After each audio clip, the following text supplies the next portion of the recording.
Welcome to the Story Channel. Before we begin, I'd like to share a few notes. The content in this video uses AI-generated images and voice narration, combined with the channel's creative editing. Everything is intended solely for entertainment purposes and does not depict or reflect any real events or real people. Hope you enjoy the story and have a great time watching. The biometric lock on my front door chimed, a soft green light cutting through the dark porch. It was 11:45 p.m. on a Thursday.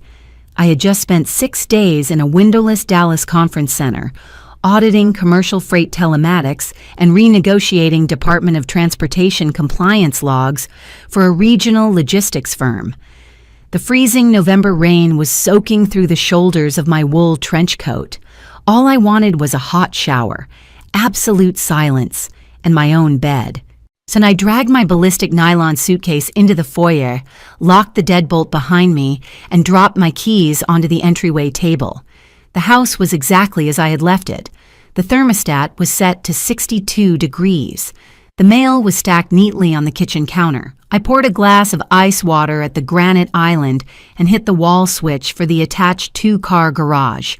The heavy insulated steel door rattled upward on its tracks, and the harsh overhead LED motion lights flickered to life. My parking space was completely bare. There was no shattered glass on the smooth gray epoxy floor. There were no pry marks on the exterior keypad. The side access door leading to the alley was deadbolted from the inside. The only physical evidence that my vehicle had ever been there was a faint, dry outline of high-performance tire treads near the back wall. I didn't own a standard commuter sedan. I owned a custom-ordered Obsidian Black 2024 Audi RS-Q8. It was an $80,000 piece of German engineering featuring a twin-turbo V8 engine. It was fully paid off, insured exclusively under my name, and parked securely inside my private residence. I didn't drop my glass of water. I didn't run out into the suburban cul-de-sac in a panic, desperately scanning the dark street. I managed the active tracking of over 400 commercial freight liners across the eastern seaboard. I deal with unauthorized detours, hijacked assets, and breached perimeters every single day. I know what a forced entry looks like. And this wasn't one. I walked back into the kitchen, set my glass down, and pulled my smartphone from my coat pocket. I opened the encrypted dashboard from my home security system and accessed the interior garage camera, scrubbing the timeline backward from the current hour. At 2:15 p.m. on Tuesday afternoon, the interior door leading from the kitchen to the garage opened. My mother, Eleanor, stepped into the frame. She wasn't sneaking around. She was casually dressed in her usual suburban country club attire, carrying her designer handbag. Following right behind her was my 24-year-old brother, Chase. Chase was grinning. It wasn't a subtle, appreciative smile. It was the wide, arrogant grin of a kid who had never paid his own rent, let alone an $80,000 luxury performance SUV. He had wrecked 2 leased sedans in the last 3 years, on both of which my father had quietly paid off to avoid severe insurance spikes. In the high-definition video feed, Eleanor reached into her handbag and pulled out a heavy, metallic key fob, not a copy. The original factory spare fob that I kept locked inside a biometric fireproof safe in my home office. Eleanor tossed the fob to Chase. He caught it, clicked the unlock button, and the Audi's LED headlights flashed brightly in the dark garage. They both got into the vehicle. We hit the visor button to open the main garage door and backed my car out into the street in broad daylight. The footage ended. My parents had a physical emergency key to my house. I had given it to them 2 years ago specifically so they could check the basement sump pump if a pipe burst while I was out of the state. They did not have the biometric clearance for my office safe, which meant Eleanor had utilized her emergency access, bypassed my locked office door, and methodically hunted for the manual override key I kept hidden inside a hollowed-out textbook on the top shelf. They hadn't just borrowed a car. They had executed a coordinated, premeditated theft of an $80,000 asset. I didn't call the police immediately. I dialed my mother's cell phone. She answered on the 3rd ring. The background noise was loud, clinking silverware, loud laughter, the unmistakable acoustic ambiance of an expensive downtown steakhouse. "Morgan! Honey! You're home early!" Eleanor practically sang into the receiver. The sheer audacity of her cheerful tone echoed loudly through my quiet kitchen. "How was Dallas? Did you secure the new freight contracts?" "Where is my Audi, Eleanor?" I asked. My voice was completely flat. The background noise on her end muffled slightly, as if she had covered the microphone with her hand. When she spoke again, her tone shifted from cheerful to the practiced, a condescending hum of a mother preparing to justify the unjustifiable. "Morgan, please don't use that tone." Eleanor sighed heavily. "Chase just landed a massive final round interview for a regional sales director position. You know how hard he's been networking. Your father and I wanted to help him out. He has to drive out to the regional corporate retreat upstate this weekend, and he can't show up in his beat-up Honda. He needs to project success to the senior partners." "So you broke into my office safe and removed my vehicle without my consent," I clarified, listing the facts exactly as they appeared on a liability ledger. "Broke in? Morgan, stop being so dramatic," Eleanor scolded, her voice dripping with maternal entitlement. "It's a family vehicle. You live in the city suburbs. You barely even drive it except on weekends. We knew you were out of town, and it was just sitting there collecting dust. We figured you wouldn't mind sharing. It's just a car, sweetheart. You make plenty of money. You can take an Uber to the office for a few days." I stared at the empty garage on my security monitor. They had actually convinced themselves that sharing a bloodline functioned as a legal title transfer. They assumed that because I was the older, responsible sibling who quietly paid her own bills and built a career in corporate logistics, I would simply absorb an $80,000 liability risk to avoid ruining a family dinner. "You have exactly 30 minutes to instruct Chase to return the Audi to my driveway, park it, and leave the keys on the kitchen counter," I stated cleanly, checking my watch. "Or what, Morgan?" Eleanor snapped, dropping the sweet mother routine entirely. "You're going to call the cops on your own brother on the night we're celebrating his big break over a piece of metal? Do you have any idea how selfish and pathetic that sounds? We are at Capitol Grill right now, paying for his dinner. He is leaving for the corporate retreat in the morning. I am not ruining his weekend because you refuse to be generous." 30 minutes, Eleanor," I repeated. "Grow up, Morgan," she scoffed. "We'll talk about this at Sunday dinner, when you've calmed down." The call disconnected. She honestly believed that the biological title of mother granted her absolute or unchallengeable immunity from the grand theft of a luxury vehicle. She believed I would just take an Uber to work tomorrow and sit quietly at Sunday dinner, while the golden child destroyed my transmission on a mountain pass. I didn't call her back to argue. Arguing with entitled people who believe they are untouchable is a massive waste of operational bandwidth. I walked into my home office. The door to my fireproof safe was hanging wide open, when the manual override key was sitting casually on my desk pad. I sat down at my desk, opened my laptop, and bypassed the local municipal police precinct entirely. If I called the local beat cops, they would likely classify the situation as a civil family dispute, drive to the steakhouse, and ask my mother to sort it out. I didn't need local cops. I needed the state grid, because the Audi was a fully loaded 2024 RS model. I hadn't just relied on the factory GPS. Yet I had hardwired a commercial-grade, active cellular telematics transponder directly into the OBD2 port, the exact same encrypted hardware I used to track 20-ton freight trucks across international borders. I logged into my secure owner portal. The satellite dashboard loaded instantly. Chase wasn't at the steakhouse. He was currently driving southbound on Interstate 95, 60 miles outside the city limits, moving at 94 miles per hour in a 65 zone. He was driving nearly 30 miles an hour over the speed limit in a 2.5-ton, twin-turbo vehicle that didn't belong to him. I picked up my cell phone and dialed the direct, non-emergency dispatch line for the State Highway Patrol. State Highway Patrol Dispatch, Operator 42, a crisp, professional voice answered. My name is Morgan Ashford, I said, reading the vehicle identification number directly off my laptop screen.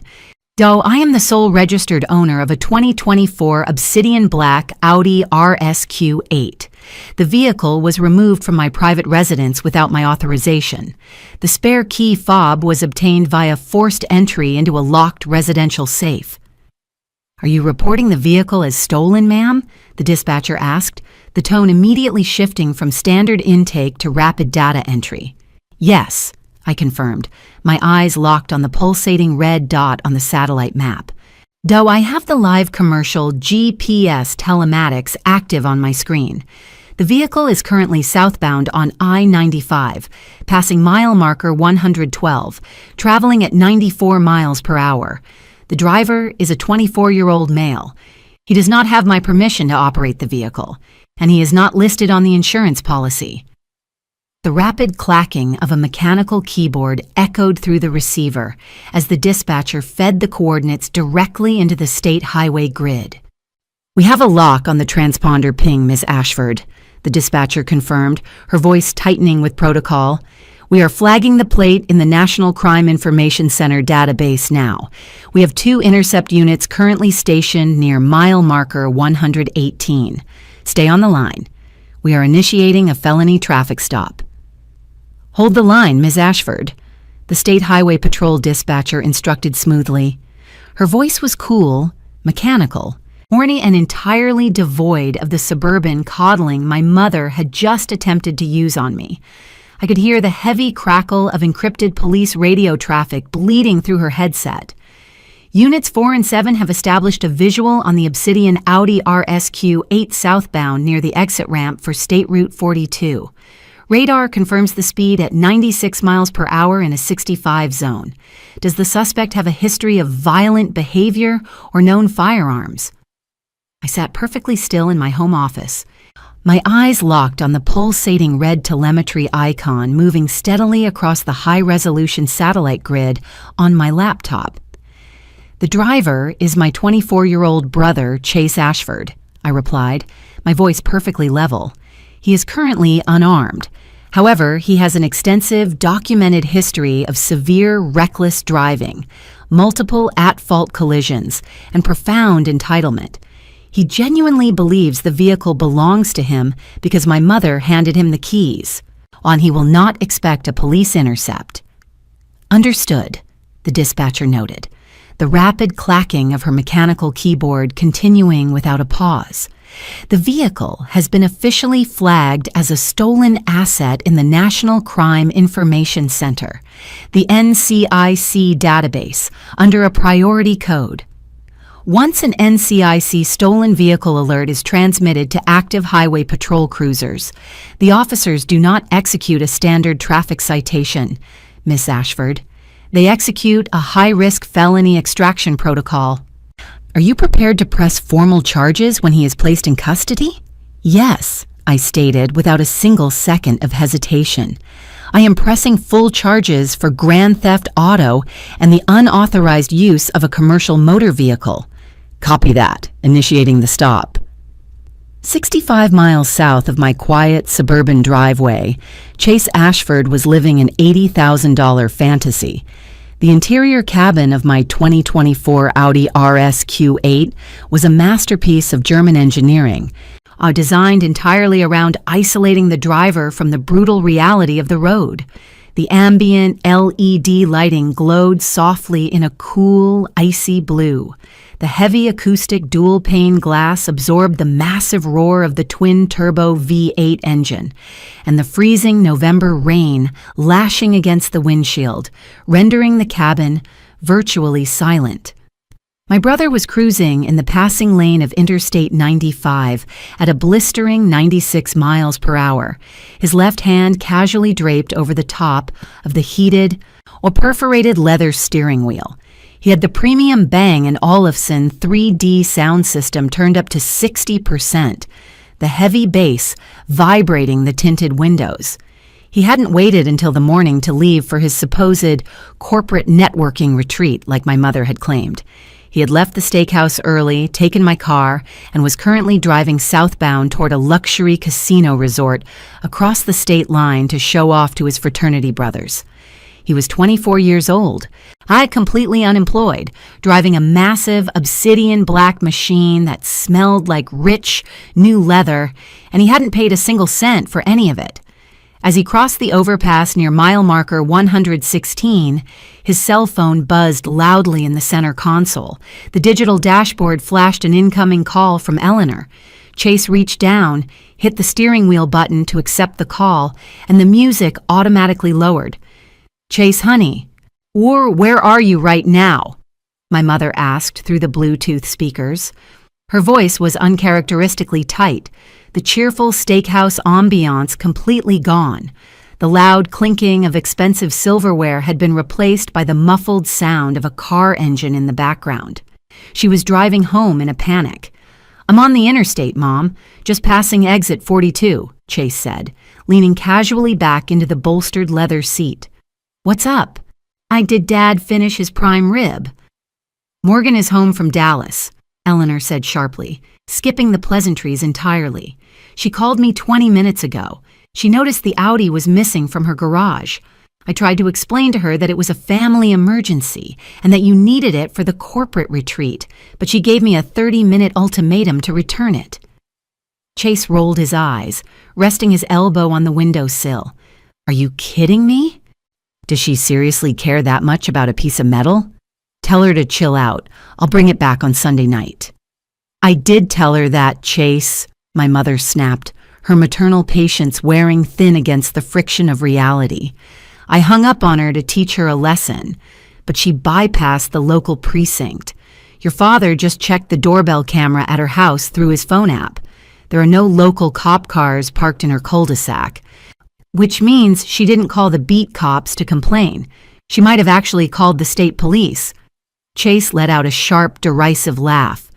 "Mom, stop. Morgan is a corporate stiff. She is not going to file a grand theft auto charge against her own brother over a weekend joyride.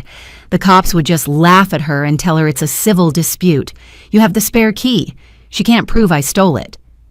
"Chase, listen to me," Eleanor insisted, genuine anxiety finally bleeding into her tone. "I don't care if she can prove it or not. Turn around right now. I am not risking your final interview tomorrow over a stupid temper tantrum. Take the next exit, drive the car back to her house, and leave the keys on the counter. Your father and I will deal with Morgan at Sunday dinner. Do not push her on this." Chase gripped the steering wheel harder, his knuckles turning white. His arrogant grin vanished, replaced by a deep, petulant scowl, and the idea of surrendering his $80,000 status symbol just to appease his sister enraged him. He wanted the car for the weekend. He needed it for the casino. He wasn't going to let his mother's sudden panic ruin his night. "No, Mom," Chase declared, his voice rising over the hum of the tires on the wet pavement. "I'm not driving 3 hours back in the rain because Morgan threw a fit. I'll text her tomorrow and tell her I took it. It's fine." "Chase Andrew Ashford, oh, you turned that car around this My mother's voice was abruptly cut off, not by a dropped call, but by a blinding, explosive burst of light that completely flooded the interior of the cabin. Chase physically recoiled, throwing his arm up over his face. The rearview mirror was entirely consumed by a blinding wall of strobing red, blue, and white LED lights. It wasn't a single police cruiser pulling him over for a simple speeding ticket. There were 3 massive, or black and white State Highway Patrol Interceptor SUVs actively boxing him in. One cruiser was positioned aggressively on his left rear quarter panel, effectively trapping him against the concrete median. Another was blocking the middle lane to cut off his escape route. The deafening mechanical wail of a dual-tone federal siren instantly overpowered the Bluetooth call, vibrating the acoustic glass of the windows. Chase's survival instinct completely short-circuited. When he had been pulled over twice before in his leased sedans for minor speeding tickets, The local cops had casually walked up to his window, asked for his license, and handed him a citation. But this wasn't a traffic stop. This was a synchronized, multi-vehicle tactical intercept. "Mom!" Chase screamed into the Bluetooth microphone, panic finally flooding his veins. "Mom, there are cops everywhere. They are boxing me in." "Chase, pull over immediately!" my mother shrieked through the speakers. "I put your hands on the wheel. Do not argue with them. Just tell them you borrowed the car from your sister. It's a family misunderstanding." The lead interceptor blasted its heavy air horn, 2 short, deafening bursts that commanded absolute compliance. A massive mechanical spotlight snapped on from the roof of the cruiser behind him, completely blinding him in the rearview mirror. Chase slammed his foot on the massive carbon ceramic brakes, violently decelerating the heavy luxury SUV. He wrenched the steering wheel to the right, tires squealing loudly against the slick concrete as he violently forced the heavy Audi off the active lanes of Interstate 95 and onto the gravel shoulder. The vehicle skidded slightly before coming to a complete, shuddering halt near the metal guardrail. The 3 massive patrol cruisers slammed into park directly behind and beside him, the heavy thud of their doors opening echoing through the rain. Chase frantically reached for the center console, so trying to unbuckle his seatbelt to find his wallet.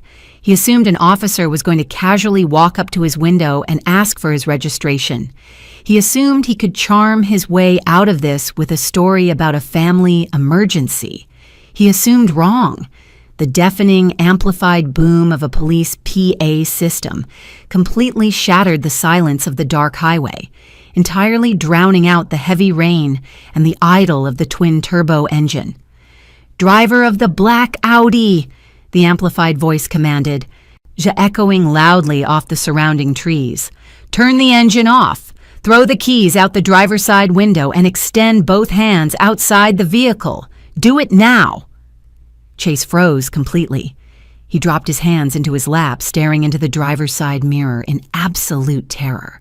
He couldn't see the officers' faces, but in the harsh, flashing red and blue light, Chase saw the distinct, terrifying silhouettes of 3 state troopers actively using the heavy, reinforced steel doors of their cruisers for tactical cover, and they weren't holding ticket books. 2 of them had their service weapons drawn, and the 3rd officer was aiming a tactical patrol rifle directly at the rear windshield of the Audi. This wasn't a traffic violation. This was a felony takedown. "I said turn the vehicle off and throw the keys out the window." The megaphone roared again, the raw aggression leaving absolutely zero room for negotiation. "If you do not comply immediately, we will deploy lethal force." Chase's entire body began to tremble violently. He frantically hit the ignition button, killing the massive engine. He grabbed the heavy metallic spare key fob from the cup holder, rolled down his tinted window into the freezing sideways rain, and practically threw the keys out onto the wet asphalt. "I threw them!" Chase screamed into the dark, his voice cracking into a high-pitched, pathetic croak, when he instantly shoved both of his shaking hands entirely out the window, palms open. "Please don't shoot. I threw the keys. I'm just a kid." When a vehicle is flagged in the National Crime Information Center, NCIC database as an active stolen felony, the driver is automatically treated as a hostile threat to officer safety. "With your left hand only, pull the exterior door handle," the trooper commanded over the PA. "Open the door, kick it wide, and step out facing away from us." "I do not turn around." Chase fumbled blindly for the handle, yanking it open and stumbling out into the mud and the driving rain. He was wearing an expensive tailored blazer and designer jeans. The freezing November storm instantly soaked him to the bone. "Walk backward toward the sound of my voice," the loudspeaker ordered. "Do not lower your hands." Chase staggered backward along the wet asphalt, his designer sneakers slipping on the slick gravel, his hands raised high in the air.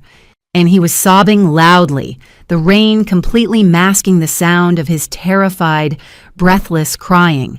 "Wait, please!" Chase cried out over his shoulder. "This is my sister's car. She let me borrow it. It's a family car. You're making a mistake." "Stop!" the trooper yelled. "Drop to your knees! Now!" Chase's knees buckled. He dropped heavily onto the jagged wet gravel of the interstate shoulder, the sharp stones instantly tearing through the knees of his expensive jeans. The heavy, metallic clatter of handcuffs unspooling from a tactical belt echoed loudly. A massive state trooper closed the distance in 2 strides, forcefully grabbing Chase's wrists, twisting them violently behind his back and securing them with a pair of heavy, freezing steel handcuffs. The ratcheting click of the cuffs engaging echoed sharply in the quiet night. "Family car?" the trooper scoffed, hauling Chase to his feet and slamming him chest first against the wet hood of the Dodge Charger cruiser. The registered owner reported this vehicle stolen via a forced residential safe entry 40 minutes ago. You are under arrest for grand theft auto. The heavy steel door of the Dodge Charger Interceptor slammed shut with a definitive, ringing thud. Chase was abruptly sealed inside the pitch-black, suffocatingly cramped rear suspect cage. He slumped sideways onto the hard plastic bench, with his wrists screaming in agony from the tight metal handcuffs biting into his skin. His expensive tailored blazer was completely drenched, heavy with freezing November rainwater, and his carefully styled hair was plastered flat against his forehead. Outside, the freezing rain lashed relentlessly against the reinforced windows of the cruiser. Through the thick wire mesh of the security partition, Chase watched the absolute destruction of his weekend unfold in the harsh glare of the strobing red and blue tactical lights. 2 state troopers were meticulously clearing the interior of my Obsidian Audi RSQ8 with high-powered flashlights. They weren't treating it like a borrowed family vehicle. They were processing it as an active, contaminated crime scene. They documented the mileage, checked the glove box, and then bagged the empty energy drink cans Chase had casually tossed into the passenger footwell. Then, the low, mechanical rumble of a heavy diesel engine cut through the driving rain. A massive flatbed recovery wrecker, completely wrapped in the high-visibility yellow and green chevron decals of the State Department of Transportation, pulled aggressively onto the gravel shoulder. It wasn't a standard city tow truck. It was a specialized, heavy-duty commercial unit specifically dispatched for high-value felony impounds. The operator hopped out into the mud, engaged the loud hydraulic winch, and lowered the heavy steel ramp toward the rear tires of the Audi. Chase pressed his face against the cold, condensation-covered glass of the police cruiser, watching in absolute horrified disbelief as the heavy steel chains were hooked directly onto the undercarriage of the $80,000 piece of German engineering. The massive winch whined loudly, violently dragging the heavy twin-turbo vehicle backward through the mud and up the steep metal incline. The pristine tires squeaked sharply against the wet metal deck. The operator threw heavy nylon tie-down straps over all 4 wheels, ratcheting them down with intense, mechanical precision. My brother buried his face against his handcuffed wrists and sobbed hysterically. He had left the steakhouse feeling like a millionaire, eager to show off his stolen status symbol at a luxury casino. Now he was a freezing, terrified 24-year-old in the back of a squad car, watching his $80,000 prop being hauled away to a highly secured state environmental impound lot. The massive state trooper opened the front driver's side door of the cruiser, slid behind the heavy steering wheel, and wiped the rain from his face. He picked up his police radio and keyed the microphone. "Dispatch, Unit 7, the trooper reported, his voice devoid of any emotion. "Suspect is in custody. 1 adult male, 24, transporting him to the county intake facility now for grand theft processing. The stolen asset has been secured and transferred to the primary state impound." The cruiser pulled aggressively off the gravel shoulder, merging back onto Interstate 95. They weren't driving back to the steakhouse. They were driving to the county jail. 65 miles north, My quiet suburban kitchen was still warmly illuminated by the soft, ambient glow of the under-cabinet lighting. I was sitting perfectly still at the granite island, my laptop open in front of me. The commercial-grade cellular telematics dashboard displayed the live, pulsating red icon of my vehicle. It was no longer moving at 96 miles per hour. A sharp green notification banner had appeared at the top of the screen.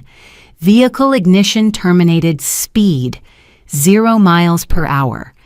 Asset in transit via secondary carrier.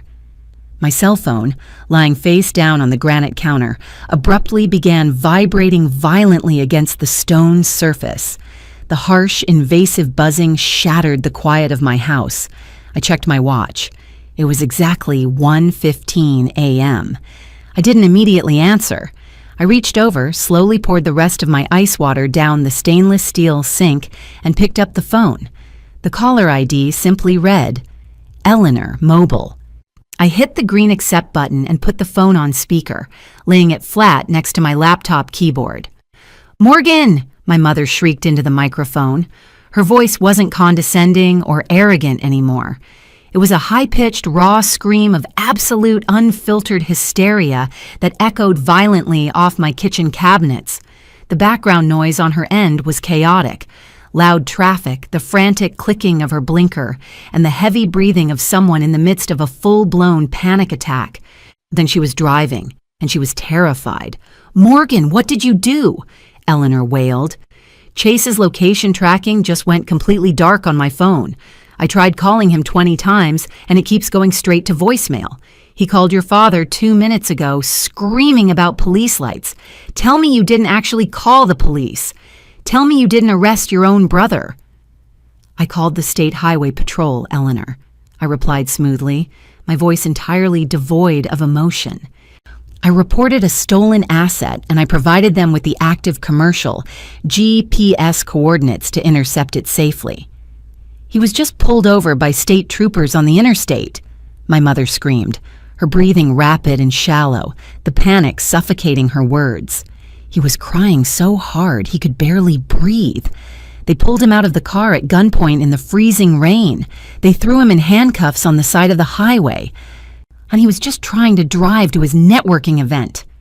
He was driving 96 miles per hour in a stolen twin-turbo vehicle on a federal interstate, Eleanor, I stated, listing the facts exactly as they appeared on my telematics dashboard. The Highway Patrol executed a standard felony stop for a high-speed stolen asset.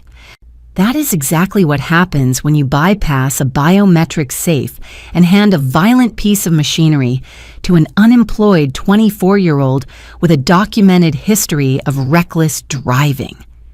"You have to stop this," my mother screamed, her voice cracking into a desperate sob. "Call the police station right now and tell them it was a massive mistake. Tell them you gave him permission to borrow the car. If he gets arrested for grand theft auto, it will permanently destroy his career. He has a final round interview for a corporate sales director position tomorrow morning. If he doesn't show up, they will give the job to someone else. You are ruining his entire life over a stupid car."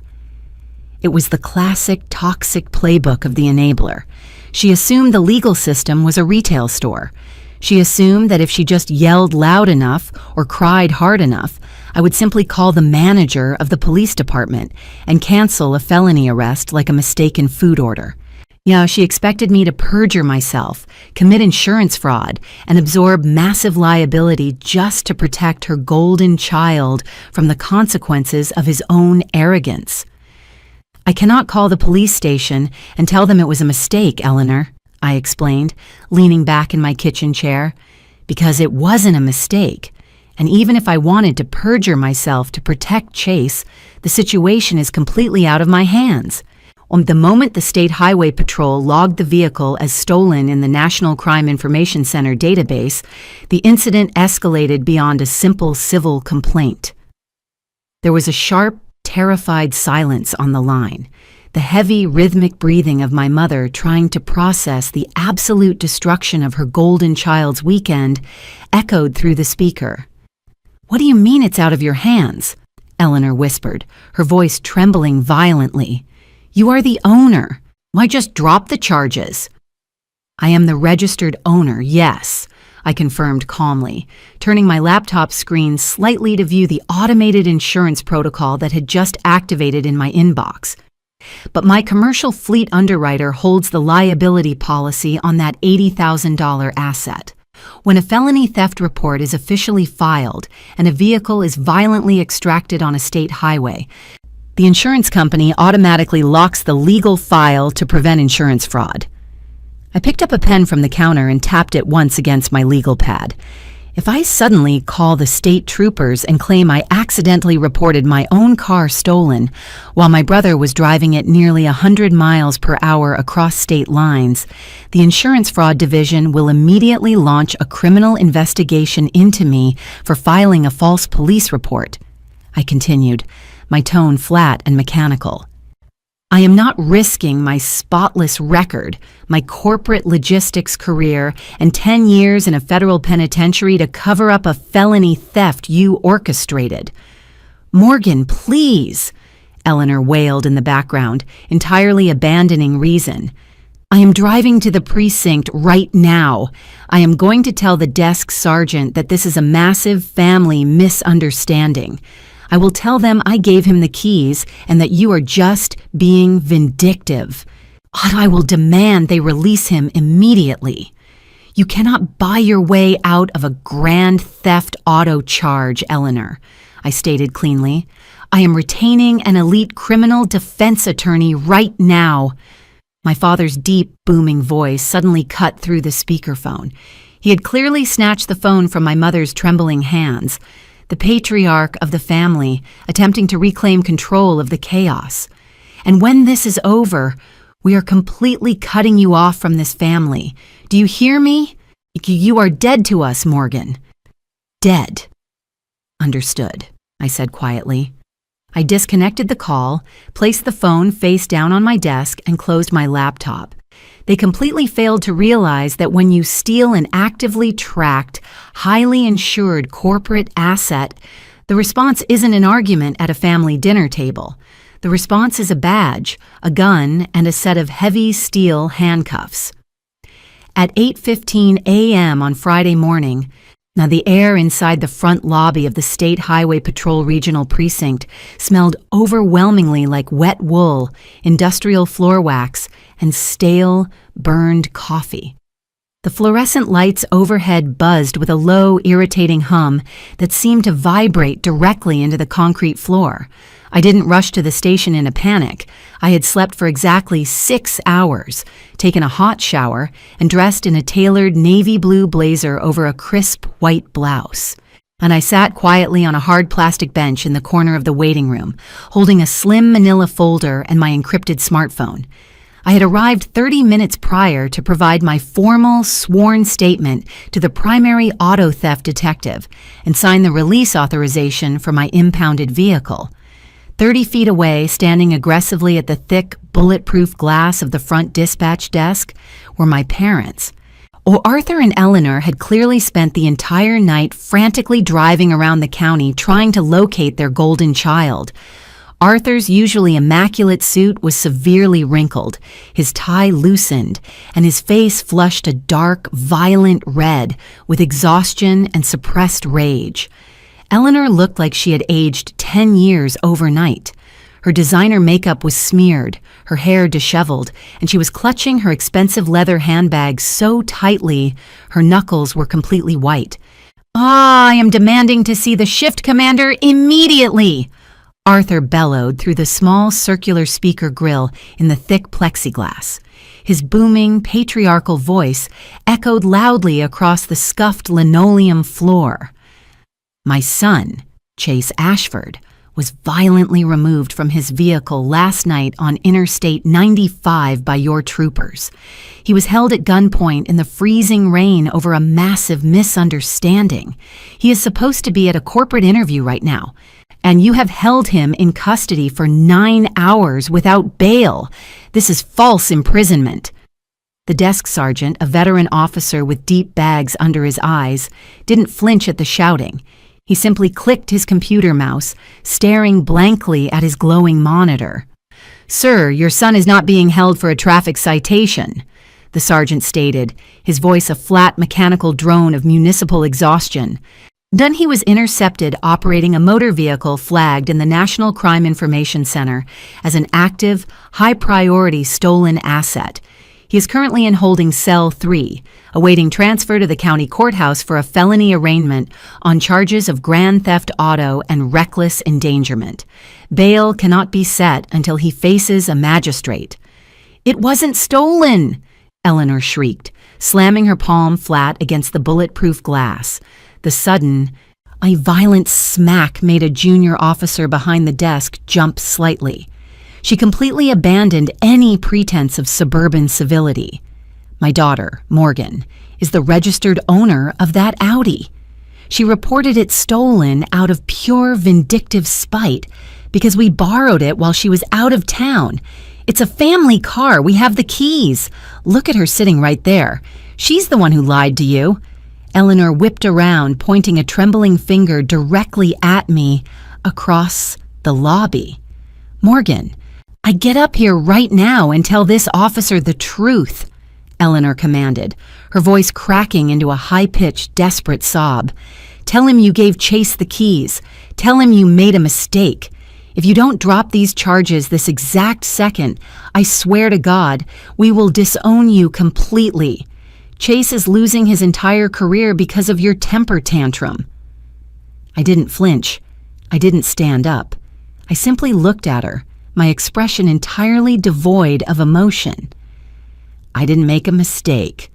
Eleanor," I said quietly, my voice carrying easily across the empty lobby, "and I didn't give him the keys." The heavy steel door next to the dispatch desk suddenly clicked open. A tall man in a plain gray suit and a slightly loose necktie stepped into the lobby.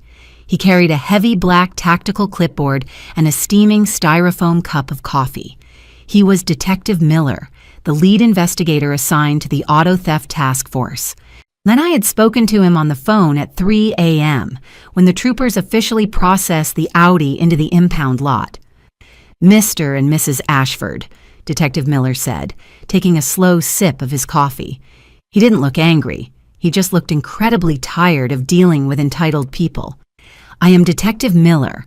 I am handling the felony extraction of the 2024 Audi RSQ8. Are you the parents of the suspect currently in holding?" Arthur immediately puffed out his chest. Was stepping squarely in front of the detective, attempting to reclaim the physical dominance of the situation. "Yes, we are, Detective," Arthur announced, his booming voice attempting to mask his sheer panic. "And I am formally requesting that you release my son immediately. This entire situation is a catastrophic overreaction by my daughter. She was out of town on business. We had a family emergency. We accessed her home, retrieved the spare key, and allowed our son to use the vehicle to attend a corporate retreat. She is utilizing your department as a weapon in a personal family dispute. There was no theft. The vehicle was borrowed with implied familial consent." It was a brilliant, desperate legal maneuver. Arthur was attempting to legally redefine the theft as unauthorized use or a civil domestic dispute. In many jurisdictions, if a family member has open access to a home and casually borrows a car, the police will often refuse to press felony charges, telling the owner to handle it in civil court. Arthur assumed the police would take one look at a wealthy, well-dressed suburban family and simply let his son walk out the front door with a warning. He assumed wrong.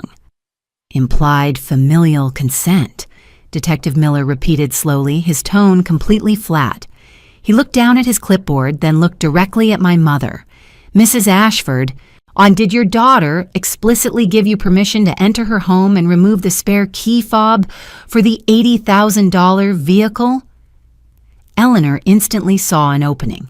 She assumed the detective was looking for an excuse to close the paperwork and go home. She assumed that if she confessed to being the primary actor, the police would simply laugh it off. After all, the police don't arrest wealthy, middle-aged suburban mothers for borrowing their daughter's car. "No, Detective, she didn't," Eleanor admitted, her voice dripping with maternal confidence, throwing her shoulders back. She was actively throwing herself on the grenade to save her son, completely unaware that the grenade was already live. Morgan is incredibly selfish with her money. I knew she would say no, but I am her mother. I have an emergency key to her house. So I let myself in, I went into her home office, and I took the spare key fob from her safe. I gave the keys to Chase. I told him he could use it. My son didn't steal anything. He was acting under my explicit permission. Eleanor crossed her arms, a smug, triumphant smirk finally returning to her exhausted face. She looked at me across the lobby, her eyes flashing with pure arrogance. She had just provided her golden child with an ironclad alibi. If she gave him the keys, he couldn't be charged with grand theft auto. Detective Miller didn't smile. He didn't close his clipboard. He took another slow sip of his coffee, the silence in the lobby stretching on for several agonizing seconds. "Let me make sure I understand you clearly, ma'am," Miller said, his voice dropping into a low, dangerous register that instantly commanded the entire room. "You are officially stating on the record inside a police precinct that you utilized an emergency key to enter a private residence without authorization from the owner?" Eleanor frowned, her smug smile faltering slightly. "Well, yes, but it's my daughter's house. I'm not a stranger." "And you are further stating," Miller continued, pulling a pen from his breast pocket, "that you bypassed a locked home office, intentionally located a manual override key, and opened a locked biometric fireproof safe specifically to remove a high-value automotive asset." Arthur's face suddenly went completely pale. The patriarchal confidence evaporated entirely. He realized exactly what his wife had just done. "Eleanor, stop talking," Arthur hissed, grabbing her arm violently. "Do not say another word." "Why should I stop?" Eleanor snapped, pulling her arm away, completely oblivious to the legal trap closing around her throat. She looked back at the detective, her voice rising in defensive hysteria. "Yes, detective, I opened the safe. I took the key because my son needed a car and she wasn't using it. It's not a crime to borrow a key from your own child." "Actually, ma'am," Detective Miller said, clicking his pen with a sharp, definitive snap, "it is." I finally stood up from the hard plastic bench. I picked up my manila envelope, walked calmly across the linoleum floor, and stopped directly next to the detective. I didn't look at my mother. I looked entirely at Miller. "Detective," I stated smoothly, handing him the envelope. Inside is a high-resolution, time-stamped flash drive containing the interior security footage of my garage, the foyer, and the home office. It clearly documents two individuals, Eleanor and Chase Ashford, coordinating the unauthorized entry into my biometric safe and the subsequent removal of the vehicle. Eleanor stared at the envelope, her mouth slightly open, the blood completely draining from her face. "Thank you, Ms. Ashford," Miller noted, placing the envelope firmly onto his clipboard. He looked back at my mother, his expression completely devoid of sympathy. "Mrs. Ashford," Miller announced, and his voice echoing loudly off the bulletproof glass, "you just formally confessed to premeditated residential burglary by admitting that you illegally entered a secured safe to remove an $80,000 asset. You did not exonerate your son. You simply admitted to being the primary co-conspirator in a Class B felony." Arthur let out a low, pathetic groan, burying his face in his hands. He stepped entirely away from his wife. "Burglary?" Eleanor whispered, her voice cracking into a high-pitched, pathetic croak. Her knees buckled slightly and she grabbed the edge of the dispatch desk to keep from collapsing. "No, wait, you can't arrest me. I'm a mother. It was just a car. I didn't break anything. I used a key." "You used an emergency key to commit a felony theft, ma'am," Miller corrected smoothly. pulling a pair of heavy steel handcuffs from the back of his belt. And your son is currently sitting in a holding cell because he was caught driving the stolen asset nearly 30 miles over the speed limit. Turn around and place your hands behind your back. The heavy, metallic, ratcheting click of Detective Miller's steel handcuffs engaging around my mother's expensive, manicured wrists echoed violently against the bulletproof glass of the dispatch desk. Eleanor let out a sharp, breathless gasp. The condescending suburban matriarch who had cheerfully told me to stop being dramatic and take an Uber to work just 12 hours earlier completely vanished. Her designer handbag dropped heavily onto the scuffed linoleum floor, spilling her expensive makeup, a set of house keys, and a crumpled receipt from the downtown steakhouse she had visited the night before. "Arthur, tell him to stop," Eleanor wailed, twisting desperately against the detective's unyielding grip. When the harsh fluorescent lights illuminated the absolute, unfiltered terror in her eyes as the cold steel bound her arms behind her back. "Arthur, I'm your wife. Do something. He is arresting me for borrowing a car. This is a family misunderstanding. Tell Morgan to drop the charges." Arthur didn't step forward. The booming, patriarchal confidence that had carried him into the precinct, screaming at the desk sergeant minutes ago, was entirely gone. He took a slow, deliberate step backward, more physically distancing himself from the woman who had just formally confessed to premeditated residential burglary directly to the lead investigator of the Auto Theft Task Force. He looked at her, his face completely pale and slick with a cold sweat, realizing that his own legal exposure was dangerously close if he intervened. I wasn't there, Eleanor," Arthur stammered, his voice thin, reedy, and vibrating with an unvarnished survival instinct. He looked wildly around the lobby, raising his hands in a gesture of pathetic surrender to the detective. "I was at work when she went to Morgan's house. I didn't touch the safe. I didn't tell her to take the car. I am not involved in this." Eleanor stopped struggling entirely. She stared at her husband, her mouth slightly open in sheer, horrifying disbelief. He was actively abandoning her to save his own skin, just as quickly as she had abandoned all logic to save their golden child. "You're not involved," Eleanor shrieked, her voice cracking into a high-pitched, pathetic croak. "You paid for the steak dinner to celebrate Chase getting the car. You were sitting next to me when I hung up on her. You knew she was out of town." "Ma'am, stop talking," Detective Miller advised calmly, securing the second cuff and resting his hand firmly on her shoulder. "Anything further you say in this lobby is being actively recorded by the precinct security cameras. You are under arrest for residential burglary, with larceny of a motor vehicle, and conspiracy to commit grand theft auto. You have the right to remain silent." Miller looked over his shoulder at the desk sergeant. "Sergeant, take her back to intake and process her. Place her in a separate holding cell from the male suspect. They are co-defendants in an active felony." A female officer emerged from the heavy steel security door, grabbed Eleanor firmly by the arm, and escorted her out of the public lobby. My mother didn't fight back anymore.